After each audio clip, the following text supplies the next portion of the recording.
Hello বন্ধুরা, শুভ সকাল। আমি মিঠু। আমার চ্যানেলের নাম মিঠুস ফ্যামিলি। আমার মেয়ের নাম মৌলি মণ্ডল। তো চলো, মৌলি এবং আমি আমার আজকের ব্লগটা সকাল থেকে স্টার্ট করে ফেললাম। তো বন্ধুরা, সকালে কেমন আছো? আশা করি যে যেখানে আছো ঠাকুরের কৃপায় অনেক সুস্থ আছো এবং অনেক ভালো আছো। আর আমরাও অনেক ভালো রয়েছি। যারা আমার দেশ বা দেশের বাইরে রয়েছে তাদেরকে জানাই অনেক অনেক ভালোবাসা। বড়দের প্রণাম, ছোটদের ভালোবাসা জানিয়ে আজকের ব্লগটা আমরা মা মেয়ে স্টার্ট করে ফেলেছি। ঘুম থেকে উঠে কিন্তু সংসারের যাবতীয় কাজগুলো করে নিয়েছি।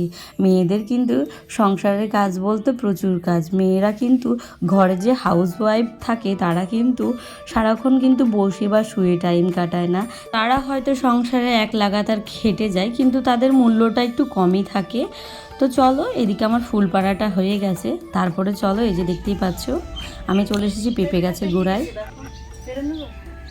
হ্যাঁ, পেরে নাও।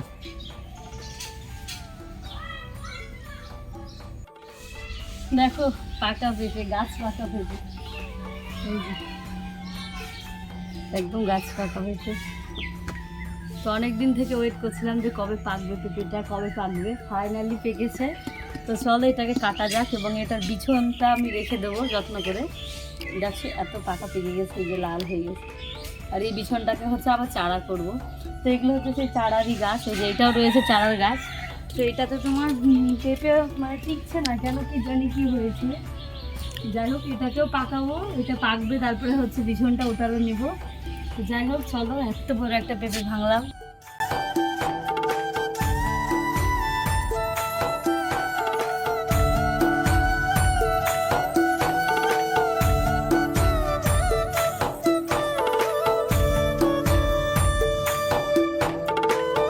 দেখতে পেলে পেঁপেটা পেরে নিয়ে রেখে দিয়েছি, ওটা হচ্ছে পরে খাওয়া হবে। আর এই যে দেখতে পাচ্ছ আমি ঢুকে গেছি কিন্তু ঠাকুর ঘরে।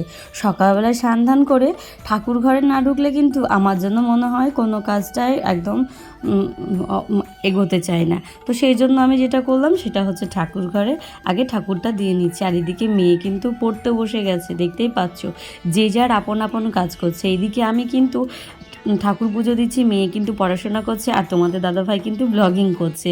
যাই হোক,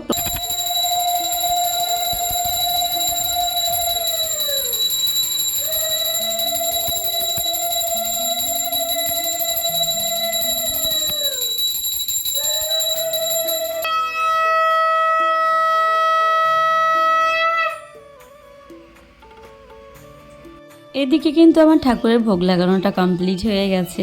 আর আমি এখনও যাচ্ছি তুলসী মাতাকে জল দিতে।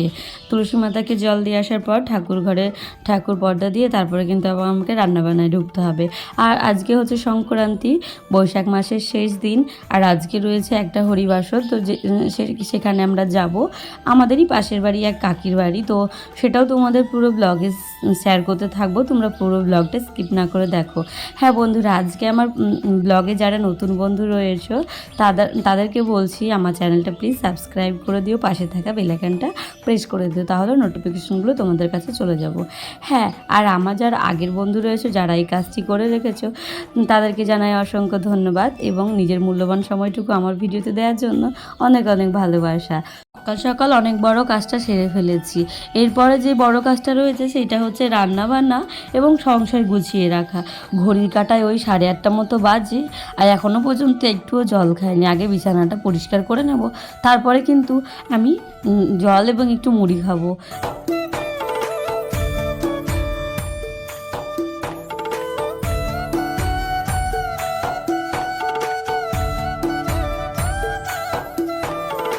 যতই সুন্দর করে বিছানাপত্র গুছিয়ে রাখি না কেন, ওই যে বাড়িতে রয়েছে ছোট বাচ্চা, এই রান্নাবান্নাটা শেষ না হতে ঘরদোর আবারও অগোছালো হয়ে যাবে।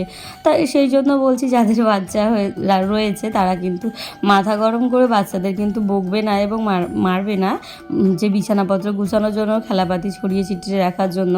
কারণ ওরা যেহেতু সবসময় ঘরেই থাকে, সেই জন্য একটুখানি বিছানাপত্র অগোছালো হয়ে থাকতেই পারে। সেটা হচ্ছে মাদেরকেই দেখতে হবে, যেহেতু বাচ্চাটা তো কোথাও যাওয়ার যাওয়ার সুযোগ সুবিধা পাচ্ছে না, সাত সকালবেলায় কোথায় যাবে? ওই পড়াশোনা হয় বিছানাপত্র, না ওই খেলার জিনিসপত্র নিয়েই হয়তো পড়ে থাকে। যাই হোক, সেক্ষেত্রে মাদেরকেই সবটা ম্যানেজ করতে হবে, তাই না বলো? এদিকে দেখতে পাচ্ছ আমি তোমাদের সঙ্গে গল্প করতে করতে ক্যামেরার পিছনে কিন্তু আমি বানিয়ে নিয়েছিলাম আলু লাফা এবং পটল।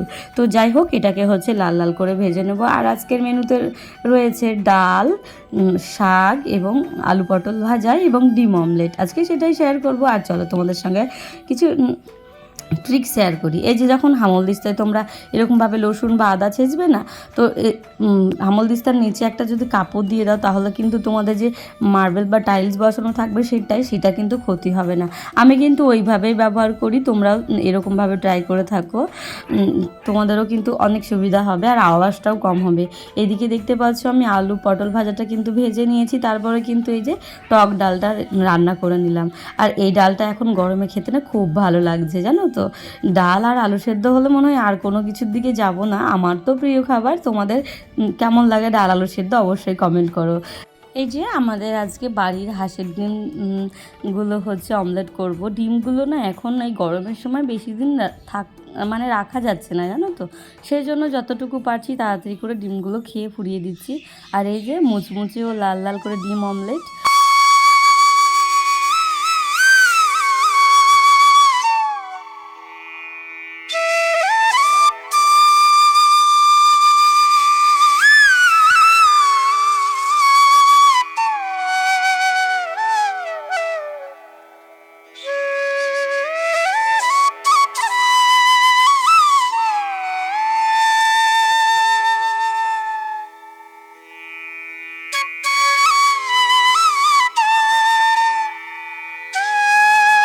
বন্ধুরা দেখো, এদিকে কিন্তু শাকটাকে আমি তেলে দিয়ে ঢাকা দিয়ে দিয়েছি একটুখানি সেদ্ধ হওয়ার জন্য। আর এইদিকে কিন্তু আমার অনেকগুলো বাসনপত্র একদম ঢিপি হয়ে গেছে। বাসনপত্র ঢিপ হয়ে গেলে কিন্তু আমার মাজতে একদমই বিরক্ত লাগে। একসঙ্গে এতগুলো বাসন ভালো লাগে না মাজতে। তো আমি যখনই রান্না করি না কেন, দুটো একটা যা থাকে সঙ্গে সঙ্গে মেজে ঘষে পরিষ্কার করে নিই। এই যে কিছু বাসন রয়েছে সেগুলো হচ্ছে মেজে নিব। আবার কিন্তু কড়াই, সাঁড়াশি, খুন্তি এগুলো কিন্তু রয়েই গেছে, সেগুলো কিন্তু আবারও একবার মেজে নেব। তো এইরকমভাবে প্রতিদিনের কাজগুলো আমি করে থাকি বলে আমার সময়টাও কিন্তু সুন্দরভাবে কেটে যায় এবং কাজের ফাঁকে ফাঁকেও কিন্তু আমার টুকিনাকি কাজগুলো কিন্তু করা হয়ে যায়। এই যে শাকটাকে তেলে দিয়ে কিন্তু আমি বাসনগুলো মাজতে গেছিলাম, তারই মধ্যে শাকটা কিন্তু কমপ্লিট হয়ে গেছে। শাকটাও আমার কমপ্লিট হয়ে গেছে, বাসনটাও কিন্তু মাজা কমপ্লিট হয়ে গেছে। আর এদিকে আমার রান্নাবান্নাটাও কিন্তু আজকে কমপ্লিট হয়ে গেছে। তারপরে মেয়েদের সংসারের যেটা কাজ থাকে, রান্নাবান্নার পরে কিন্তু সুন্দর করে রান্নাঘরটাকে মুছে নেওয়া এবং সুন্দর করে রান্নাঘরটাকে গুছিয়ে রাখা। তো এরকমভাবে পরিপাটি এবং সুন্দর করে গুছিয়ে রাখার জন্য কিন্তু এই সময়টুকু দিতেই হবে, নাহলে কিন্তু রান্নাঘর অগোছালো এবং নোংরা হয়েই থেকে যাবে। তো এই 3 মিনিট 4 মিনিট সময় যদি দেওয়া যায় রান্না করার পরে, রান্নাঘরের ওভেন এবং 4 সাইডটা মোছার জন্য। আর রান্না করার সময় কিন্তু টাইলসগুলো একদম তেলচিটে হয়ে যায়, সেগুলোর জন্য একটুখানি সার্ফ দিয়ে বুলে নিলে কিন্তু রান্নাঘরটা একদম ঝকঝকে ক্লিন হয়ে যায়। দেখতে পাচ্ছ, পরিষ্কার পরিচ্ছন্ন করে রান্নাঘরটা সুন্দর করে গুছিয়ে রেখে দিলাম। তারপরে দেখো দুপুরবেলায় চলে এসেছে আইসক্রিম। তো তোমাদের দাদা ভাই জানো তো, সত্যি কথা বলতে পরিবারের সবাইকে নিয়ে থাকতে ভালোবাসে এবং ও সবার সঙ্গে টাইমটা কাটাতে ভালোবাসে। এবং যে কোনো খাওয়ার হোক, যে কোনো কিছু হোক, সুখ দুঃখে মানে একটু হলেও ও ভাগ করে খায়। ও বলে কিনা সবার সঙ্গে মিলেমিশে খেলে আমার স্বাদটা যেন দ্বিগুণ হয়ে যায়। এটা কিন্তু সত্যি কথা। যে কোনো জিনিস কিন্তু একা একা খেলে যতটা স্বাদ পাবে না, 5 জনের সঙ্গে মিলেমিশে খেলে কিন্তু স্বাদটা পাবে। সত্যি কথা বলতে কি বলো তো, ভালোবাসা ও বন্ধুত্ব সঠিক মানুষের সাথে হলে জীবন বদলে যায়, জানো তো। আর ভুল মানুষের সাথে হলে কিন্তু জীবন একদম শেষ হয়ে যায়। তো সত্যি কথা বলতে আমি আমার ভালোবাসার মানুষ এবং বন্ধুত্ব একেবারে সঠিক মানুষ, মানে একেবারে সঠিক মানুষের সঙ্গে আমার বন্ধুত্ব এবং ভালোবাসা এবং আমার স্বামী হিসেবে আমি পেয়েছি তাকে। তো তোমাদের কাছে একটাই রিকোয়েস্ট, তোমরা আমাদের আশীর্বাদ করো, আমরা যেন এইভাবেই সারাটা জীবন থাকতে পারি। পরজন্মেও যেন আমি ওকে পাই, ও যেন আমাকে পাই, এভাবেই যেন জীবন কেটে যায়। তো যাই হোক বন্ধুরা, আজ একটা কাকির বাড়িতে নারায়ণ পুজো আছে এবং হরিবাসর আছে। তো সেখানেই আমরা চলে এসেছি, দেখো মা মেয়ে। আর এখানে কাকি বলছে যে বিকেলে আসতে বলেছি তোকে, আর তুই সন্ধ্যেবেলায় ঢুকলি। এদিকে আজকে আমার রান্নাবান্নাগুলো এত খিচিবিচি লেগেছিলো যে কি আর বলবো তোকে। তো সেই গল্পটাই করছিলাম এবং কথা বলছিলাম। তো ঠাকুরেরও ভোগ রান্না হয়েছে দিয়েছে তা এবং মানুষ মানে সবাই যারা আসবে হরিবাসর করতে তাদের জন্য রান্না হয়েছে। তো দেখো বাড়িতে দু রকমের পদ রান্না করতে গেলে তো কিন্তু অসুবিধা হবে, আমারই ভুল ছিল, আমাকে একটু তাড়াতাড়ি আসা দরকার ছিল। তো এই যে দেখো ঠাকুরের ভোগ সাজানোর দায়িত্বটা আমাদেরকে দিয়েছে, তো দুই বোন মিলে আমরা এখন হচ্ছে ভোগ সাজাচ্ছি ঠাকুরের, যেহেতু যা যা রান্না হয়েছে সব কিছুই ঠাকুরকে ভোগ নিবেদন করেই কিন্তু তারপরে দেওয়া হবে। আর এই যে দেখতে পাচ্ছ ভোগের থালাটা সাজানো হয়েছে। আর এই যে রাধাকৃষ্ণ মানে যেহেতু নারায়ণ পুজো হয়েছে তো ঘরটা বসানো হচ্ছে, সেই জন্য ঠিকমতো রাধাকৃষ্ণটাকে তোমাদের সঙ্গে শেয়ার করতে পারলাম না। আর এইদিকে দেখো হরিবাসরও শুরু হয়ে গেছে। তো এইগুলো হচ্ছে আমাদের দল, মানে আমরা মেয়েরা সবাই মিলে এখানে যুক্ত থাকি এবং প্রতিদিন সন্ধ্যাবেলায় যেহেতু মন্দিরে বসি আর এই বৈশাখ মাস বলে বৈশাখ মাস উপলক্ষে প্রত্যেকের বাড়ি বাড়ি রাখা হচ্ছে, সেই জন্য কিন্তু আমরা প্রত্যেকের বাড়ি বাড়ি যাচ্ছি। তো এইভাবে আমাদের গ্রামের সন্ধ্যেবেলাটা কেটে যায় খুব সুন্দরভাবে এবং খুব আনন্দ করে এবং খুব মজা করে। তো বন্ধুরা চলো পুরো ব্লগটা তোমরা দেখতে থাকো, আর আজকের ব্লগটা তোমাদের কেমন লাগছে অবশ্যই কিন্তু একটা ছোট্ট কমেন্ট করে দিও।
এদিকে দেখো সন্ধ্যা আরতি হচ্ছে এবং ঠাকুরকে ভোগ নিবেদন করা হচ্ছে। আর আজকের ব্লগটা তোমাদের কেমন লাগলো অবশ্যই কিন্তু তোমরা জানিও। এই করে আজকের দিনটা আমরা কাটিয়ে ফেললাম খুব আনন্দ করে এবং খুব মজা করে। তারপরে দেখো সবাইকে হচ্ছে প্রসাদ বিতরণ করা হচ্ছে। সবাই মিলে আনন্দ করে একটা কোনো জিনিস খাওয়ার মজাটাই সত্যি আলাদা। এত আনন্দ হই হুল্লোড় করি আমরা, তোমাদের হয়তো বলে বোঝাতে পারবো না। তো যেটুকুনি হই হুল্লোড় এবং আনন্দ করি, তো সত্যি জীবনে হয়তো এই মুহূর্তগুলো আমার এই ইউটিউব চ্যানেলে কিন্তু ক্যাপচার হয়ে থেকে যাবে। মানুষ হয়তো একে অপরে ছেড়ে চলেও যেতে পারে, মানুষের তো আর গ্যারান্টি নেই।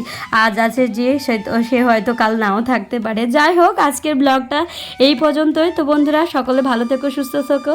দেখা হচ্ছে তোমাদের সঙ্গে আবারও একটা নতুন ভিডিওর সাথে। তো টাটা বাই বাই, আজকে বিদায় নিলাম আমি এখান থেকেই।